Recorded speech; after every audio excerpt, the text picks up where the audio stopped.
estruturas, mas só para a gente revisar. Então nós temos aqui, ventralmente a orelha, duas estruturas importantes. Primeiro, o linfonodo parotídico e a glândula parótida. Por que eu estou chamando a atenção dessas duas estruturas? Porque quando nós afastamos essas duas estruturas, nós vamos identificar aqui o nervo facial. Certo? O nervo facial, nós vimos na aula passada que ele emite três ramos importantes. Primeiro, o ramo bucal dorsal do nervo facial. Então, ramo bucal dorsal do nervo facial. Ele emite um ramo aqui que vai na porção mais ventral, que passa por aqui, que é o ramo bucal ventral do nervo facial. E ele emite um ramo que vai na região, para a região dorsal. Esse ramo é o nervo aurículo palpebral, certo? Então esse nervo aurículo palpebral, ele sai do nervo facial, né? Junto com essa ramificação para os ramos bucais dorsal e ventral, e ele segue nessa orientação aqui, olha, nessa direção, indo então, tá certo? Como o nome indica, aurículo, orelha, palpebral, olho, pálpebra, tá certo? Esse nervo, quando ele alcança a região do ramo zigomático, do arco zigomático, ele se ramifica e forma um nervo temporal. Esse nervo temporal, ele vem para a região o quê? Temporal. E nessa região ele se distribui para a musculatura, distribui para a pele, inclusive para a região do corno, formando o ramo cornual, tá certo? Então o ramo cornual, ele é um ramo do nervo aurículo palpebral, certo? E esse ramo cornual é o nervo que nós vamos bloquear durante um procedimento de descorno. Além desse nervo cornual, a gente bloqueia o nervo abducente, que faz uma ramificação vindo da parte caudal da cabeça em sentido cranial, distribuindo-se na região da pele, né, na região do corno do animal, certo? Nervo cornual. Então, o nervo cornual, lembrando, o nervo cornual, ele é um ramo do nervo aurículo palpebral. E o nervo aurículo palpebral é um ramo do nervo facial, número 7. Depois nós temos lá o nervo alveolar mandibular. Na aula passada, obrigado, Danizinha. Na aula passada nós vimos o seguinte, que a mandíbula apresenta uma abertura na sua face medial, que é denominada de forame da mandíbula. Através desse forame da mandíbula, nós temos o quê? A entrada, né, de um nervo esse chamado de nervo alveolar mandibular. O nervo alveolar mandibular, como eu disse na aula de ontem, ele é um ramo do nervo mandibular. Então o nervo mandibular, ele sai da região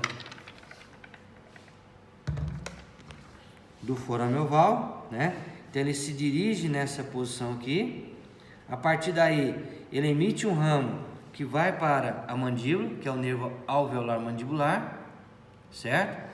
E ele também vai emitir ramos que vai para a língua, que é o nervo lingual, tá joia? Não o nervo hipoglosso. Então a língua tem, além do nervo hipoglosso, que é o 12º, além de ramos do glosso faríngeo, que é o 9º par, a língua também tem um outro nervo que deriva do mandibular, que é o nervo lingual, tá joia? Bom, esse nervo alveolar mandibular, como nós vimos na aula de ontem, ele atravessa pelo interior do corpo da mandíbula, o chamado canal da mandíbula, né? Então nós vimos isso inclusive na radiografia. É um canalzinho que tem na região interna do osso e ele emite inervações para os dentes molares e premolares, atravessa o forame mentoniano e passa a ser chamado de nervo mentoniano. E a partir daí o nervo mentoniano é responsável pela inervação, tá certo? Dos nervos, dos dentes incisivos inferiores. Tá joia? E o nervo bucal, como nós falamos, né? Nervo bucal dorsal,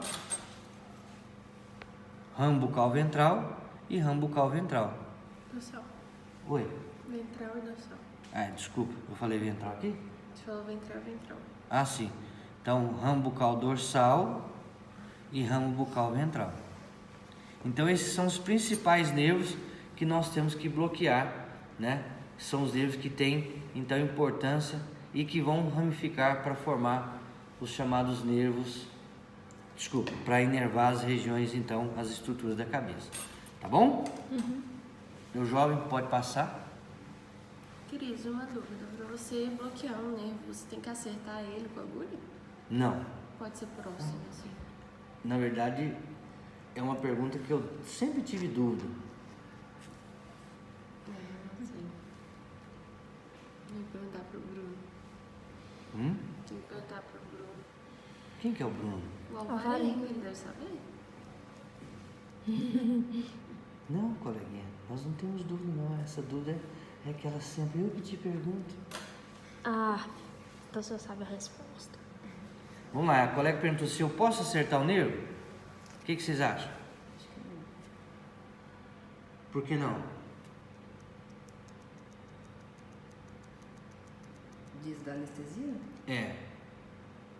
Porque se acertar um nervo pode ser que a anestesia infecte o nervo até. Eu não sei explicar, professor, minha lógica assim. Você quer dizer Fala. que se espalhe? Tipo, ele não vai ficar no local, entendeu? Ele vai seguir. Vai seguir pelo nervo. Você pode lesionar o nervo também. Né? Opa, não é que vai seguir pelo nervo. Porque o nervo é uma estrutura maciça. A não ser eletricidade, que é o potencial de ação, impulso nervoso, ele não transmite mais nada. Aí vem o que ela falou. Se eu pegar o nervo, o que acontece? Eu lesiono o nervo. Então eu não posso, com a agulha, acertar o nervo. Então eu vou ter que localizar o orifício, tá certo? E vou anestesiar de que forma? Eu vou depositar o anestésico, por isso que você vai verificar que ele vai falar 5, 6 ml, porque é uma quantidade até significativa, por exemplo, para um cavalo. Mas por quê? Porque ele vai naquela localidade e ele vai administrar o anestésico ali. E esse anestésico vai bloquear o nervo. Não, tá certo? Com a agulha penetrando o nervo. Tem que ser no local, então, onde ele Isso, no local. Mas sim, eu jogando o anestésico na região e a substância química do anestésico bloqueando a passagem do impulso nervoso. Porque se eu pegar a agulha e furar o nervo, atingir o nervo, eu vou lesionar o nervo.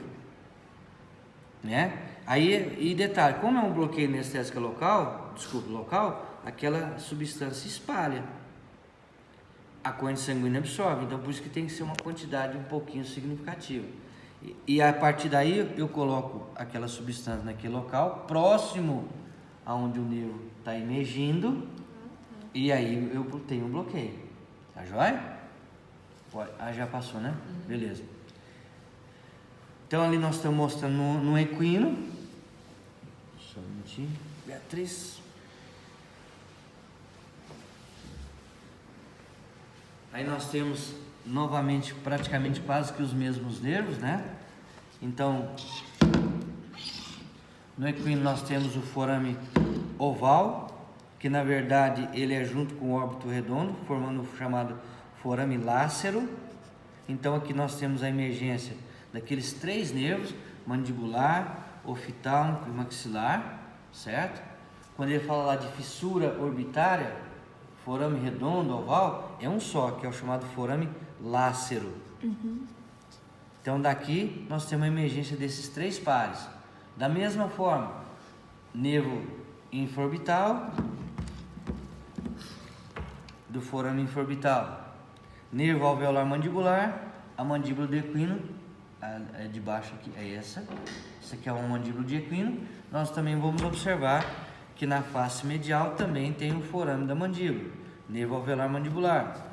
Lá na extremidade da mandíbula também tem o forame mentoniano, nervo mentoniano, certo? Então praticamente se repetem os nervos, né? O que vai diferir é o local de origem, que no caso do equino é o forame lácero, no caso dos ruminantes são dois forames diferentes, óbito redondo e forame oval. Siga. Siga. No cachorrinho,